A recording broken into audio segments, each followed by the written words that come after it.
रात के ठीक 2:17 हुए थे। सड़क पर दूर दूर तक कोई इंसान नहीं था। हल्की ठंडी हवा चल रही थी और पुरानी फैक्ट्री के बाहर लगा जंग लगा गेट हवा में धीरे धीरे हिल रहा था। उसकी चरमराहट सुनसान रात को और भी डरावना बना रही थी। साहिल ने अपने मोबाइल की टॉर्च ऑन की और गेट की तरफ रोशनी डाली। साहिल धीमी आवाज में बोला, यार, हम सच में अंदर जाने वाले हैं? अकबर हंस पड़ा और बोला, अरे डरपोक मत बन, बस एक्सप्लोर करके निकल जाएंगे। लेकिन इरफान चुप था। उसकी नज़र फैक्ट्री के अंदर किसी चीज़ पर टिक गई थी। साहिल ने पूछा, क्या हुआ? इरफान ने कांपती उंगली से अंदर इशारा किया। फैक्ट्री के अंदर एक दरवाज़ा था, लेकिन वो दरवाज़ा बाकी सब चीज़ों से अलग था। पूरी फैक्ट्री टूटी हुई थी, दीवारों पर जंग था, फर्श पर धूल थी, लेकिन वो दरवाज़ा बिल्कुल काला और साफ था, जैसे किसी ने अभी अभी लगाया हो और उस पर सफ़ेद रंग से लिखा था, do not open after 2 AM। तीनों कुछ सेकंड तक उसे देखते रहे। फिर अकबर मुस्कुराया। बस यही तो चाहिए था असली हॉरर कंटेंट। साहिल ने कैमरा चालू किया और बोला, तो दोस्तों, आज हम एक्सप्लोर करने आए हैं इस एबेंडेंट फैक्ट्री को, जिसके बारे में कहा जाता है कि यहाँ रात के बाद अजीब चीजें होती हैं। इतना बोलकर तीनों अंदर कदम रखते हैं। उनके पैरों के नीचे टूटे कांच चरमराते हैं। जैसे ही वो अंदर पहुंचे, पीछे का गेट अचानक जोर से बंद हो गया। तीनों चौंक गए। साहिल पलटकर देखता है, गेट अब पूरी तरह बंद हो चुका था। अकबर बोला, हवा होगी, रिलैक्स। लेकिन उसी समय फैक्ट्री के अंदर कहीं दूर से किसी बच्चे की हंसी सुनाई दी। तीनों जम गए। साहिल फुसफुसाया, यहाँ बच्चा? इरफान की आवाज कांप रही थी। ये फैक्ट्री 20 साल से बंद है। तीनों धीरे धीरे उस काले दरवाजे की तरफ बढ़ने लगे। उनके कदमों की आवाज खाली फैक्ट्री में गूंज रही थी। जैसे जैसे वो पास पहुंचे, उनकी टॉर्च की रोशनी कमजोर होती जा रही थी। अकबर ने दरवाजे पर हाथ रखा और बोला, चलो देखते हैं इसके अंदर क्या है। उसने धीरे धीरे दरवाजा धक्का दिया। दरवाजा चरमराते हुए खुला और अंदर से बर्फ जैसी ठंडी हवा बाहर आई। अंदर पूरा अंधेरा था, इतना अंधेरा कि टॉर्च की रोशनी भी जैसे निगल ली जा रही थी। कमरे की दीवारों पर कुछ बना हुआ था।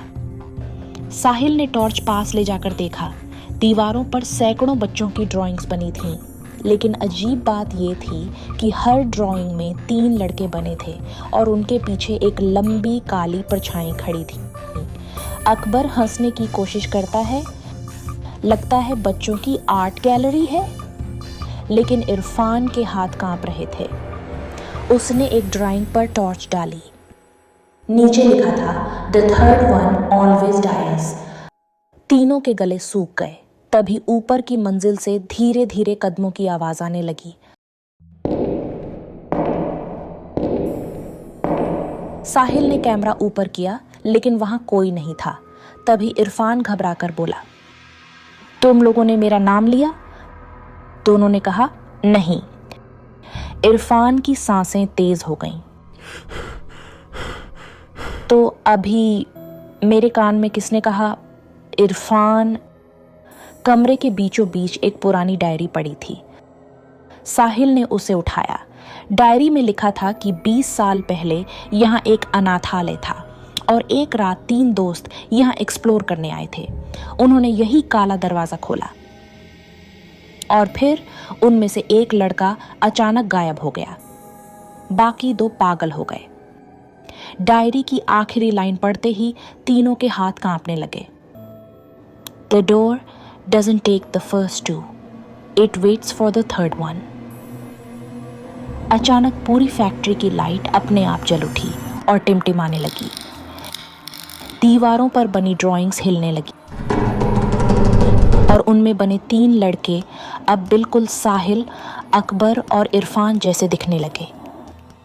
अकबर घबराकर चिल्लाया, यहाँ से निकलो।